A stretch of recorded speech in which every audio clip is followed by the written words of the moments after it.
Hi, everybody. How are you? Welcome to Washington. Okay, so thank you so much, Senator, for being with us today. Obviously, this is a timely discussion. This whole conference ended up being quite timely, didn't it? But as we know, crypto is a nonpartisan issue, and I certainly view it as a nonpartisan issue. I think that nonpartisan issues deserve bipartisan efforts, Congress, and particularly here in the Senate. Can you tell us a little bit about how a bipartisan bill comes together? I'd love to learn more. I know we're going to talk a little bit today about the Responsible Financial Innovation Act.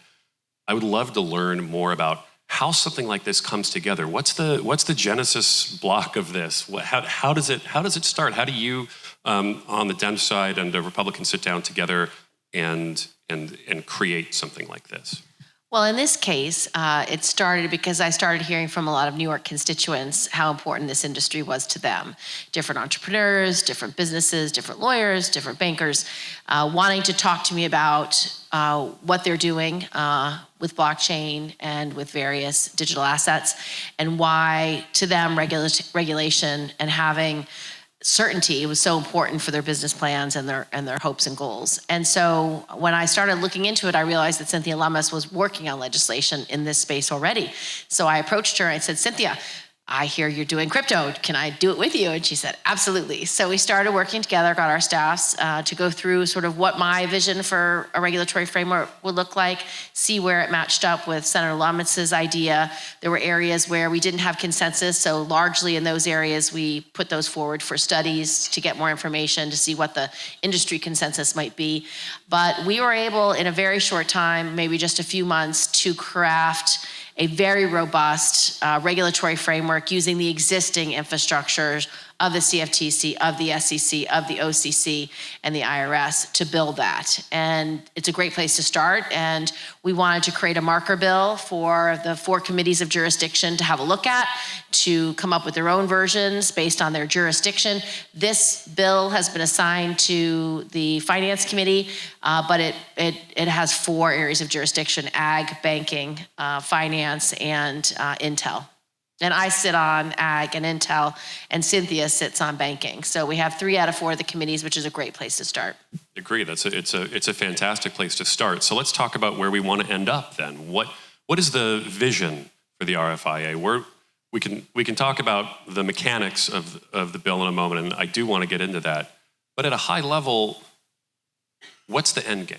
Where do you want to be? Yeah, the end game is the United States regulatory framework that creates safety and soundness, that creates consumer protections, that creates certainty for entrepreneurs, and just basic rules of the road. And ideally, if we put this framework in place soon, as opposed to not soon, we can have the US be the preferred jurisdiction for blockchain and cryptocurrencies. And that would be very good for our economy. It'd be very good for the world economy because we have better regulators. We have more robust reporting requirements. We have experience with having certain levels of reserve. We have done this in many markets before. We allow our financial services industry to innovate often, and our regulatory framework meets their needs in terms of certainty. So I'd like the US to be the most stable, most certain market. I'd like to have our safety and soundness and our consumer protections be the most robust, so that when industry participants are looking for where they want to start a business, the US is a appealing place. That's an ambitious goal. I think that the US it should be that place for innovation. This is the financial markets are the crown jewel of the American economy in a lot of ways. So the bill itself is ambitious as well. It creates a definition of an ancillary asset, and it does draw that line. It attempts to draw that line between security and non-security. Could you tell us a bit about why that line needs to be drawn, and where does it fall?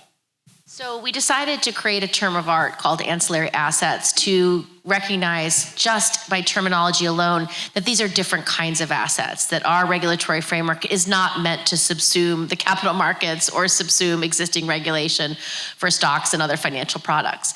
So we use the existing regulators and we use the existing case law. The Howey test is obviously the SEC's assessment and analysis of how to define a security. We use an amplified Howey test. We specify how digital assets might be somewhat different, but you still do the same kind of analysis. What's the purpose of the asset? Is it being offered to raise money? Is it something that's going to increase in value? Is it managed centrally and then sold to purchasers? Those are all aspects of the Howey test that you would assess. And so a lot of digital assets are clearly securities. Probably most of the 15,000 of them would at least initially be deemed a security because they are often just offered to raise money for the business. As you know, digital assets change characteristics over time. You might start out as a raising money venture, but when all your money's raised and you become a token that gives you membership privileges, it becomes a different thing. And really the one that's clearly the most decentralized of all cryptocurrencies that doesn't have that centralized mechanism or raising money mechanism is Bitcoin, which is why that is agreed even by Gary Gensler that would be a commodity. And so they are defined by their purpose, their use, and the parameters of the Howey test as to whether they're a commodity or whether they are a security. So what about stable coins? We've seen stable coins rise to prominence over the last, I want to say 4 or 5 years, originally spurred by really tight situation for transactional accounts and banking for cryptocurrency companies.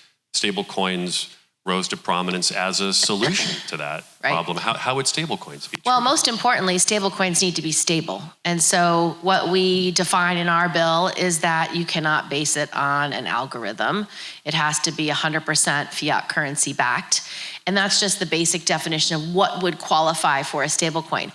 Cynthia Lummis and Pat Toomey and I are working on a unique stablecoin bill right now. I believe the OCC should be the regulator, but there can be state regulation as well. And the OCC can be the floor and create a certification process for any state that also wants to have a regulatory framework. New York State, we have one of the best statewide regulators in this space. And so there is a role for the state regulators, and I don't want to dismiss that. And so this bill we're working on now, and we hope to introduce it the next few weeks, would be a comprehensive stablecoin bill that we would ask to at least get a hearing in banking and maybe even get a vote by the end of the Congress. Interesting. So you talked about the role of the states in this process. Obviously, federal preemption is one of those buzzwords that gets thrown around quite a bit by way of federal preemption. A federal law could preempt the action of a state law, the enforcement of a state law, and the application of the state law. What is that line? What is the role of the states versus the role of the federal government in the RFIA, and in your view broadly for financial regulation? How should we be thinking about that in the world of crypto? So we have a robust framework in the United States where states can take regulatory leads, but oftentimes there might be a federal floor. I met with Adrian Harris yesterday, and we talked about how prudential regulators will have certain standards state by state, but there may be an overarching regulatory framework on the federal level.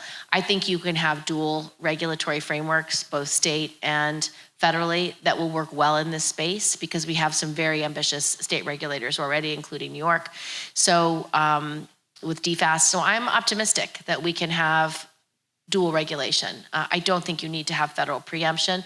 And I would just look at other models where that has not been necessary. And so I'm optimistic that we can, and that's the way Cynthia and I wrote this bill, that you can have a federal standard, federal requirements for regulating and submissions and disclosures with both the CFTC or the SEC, depending if you're a commodity or a security, but also be able to have a presence in states and work with state regulators. That's terrific to hear. Kraken has the first crypto bank in the United States, the Wyoming Special Purpose Depository Institution. It's something that we have our eye on. It's obviously a headline issue for us, and we think it can be a headline issue for the rest of the U.S. But I do want to touch on disclosure. So you talked about how disclosure is important in this world. As certainly last week we found out what happens in circumstances when we don't have enough disclosure.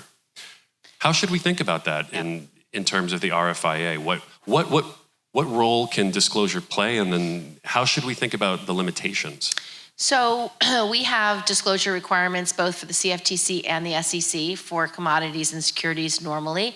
And those disclosure requirements create transparency and accountability so that our regulators can assess, is this particular entity creating unnecessary risk? Is this entity, the way it is set up, creating a consumer protection issue? And if you look at the FTX example, the entities that were US-based that had disclosure requirements with the CFTC did not go into bankruptcy. So those disclosure regulations are meaningful. When DFAS has disclosure requirements, they can suss out whether there is a backdoor, for example, or whether you're using customer funds for purposes that would create unnecessary risk. So you want disclosure, you want transparency, because then regulators can also differentiate between an honest business entity that is trying to create a product or a service versus something that is trying to scam investors or scam the public. And that's why our regulators are our friends. That's why people that are serious industry players are asking for regulation. I think having no regulation does not separate the people who are honestly offering goods or services versus those who are not. And so anybody who takes this business seriously should want regulation and want it now so that you can know the rules of the road and excel and then create a stronger market that's US-based versus the various international markets that have very little regulation or oversight. Okay, so turning to the events of the moment. Facts are sparse. Reliable information, hard to come by. But we know that something happened at FTX, and we know that there has been some contagion in the markets. We know that it's going to have an impact on the regulatory landscape. There's efforts underway that have very likely been derailed by this. There are efforts that have been buoyed by this, both on the regulatory front and on the legislative front. What is the outlook for regulation broadly? I do want to talk about the RFIA specifically, but what is the outlook for regulation broadly from where you sit, from your perch in light of the events of last week? I think it's made the case for why regulation now is so urgent and so important, because when these entities do have a regulator that they do make disclosures to, you just have better insight into how the business is being run, whether there are cybersecurity measures in place to protect against a hack or any kind of criminal activity undermining platforms or businesses. And so I think it makes the case why regulation is so urgent now. Entities that do have that partnership with our regulators are doing better. And I think it's Congress's job. I do not think that we should be regulating through enforcement because, again, it's not a set of rules that you can follow. And it takes too long. So if we could have a regulatory framework to define which is a security, which is a commodity, and create which disclosures are needed, what kind of capital requirements are necessary, what kind of safety and protections are needed from a cybersecurity perspective, I think that would just help the industry enormously. So then looking prospectively at the future of the RFIA, what is the path to success for the RFIA? And how do you view the events of the last week or so affecting that path? Still straight and narrow, a couple of curves. What does it look like? So this bill is a baseline framework that's overarching of all aspects of the industry. And I don't see the 4 committees of jurisdiction all being equally ambitious in this space. Certainly the Ag Committee is very ambitious in this space. Not only did the chairman and ranking member come up with their own bill that just deals with commodities, but they already had one hearing on it. So if we could mark that bill up and move that to a vote on the floor, I would do it in a minute, because that bill needs to be edited. It needs to be what's the right word? There's ways to make it stronger, and there's ways to enhance it to make it better. And most of those changes are already in our bill, Cynthia and I's bill. But even if we could do floor amendments, like, we can fix that bill. That bill is totally useful and could move forward in a productive way. We would really want banking to start doing hearings and actually do their own bill. I'd love Wyden just to take up our bill and mark it up, because he's the one who has the jurisdiction.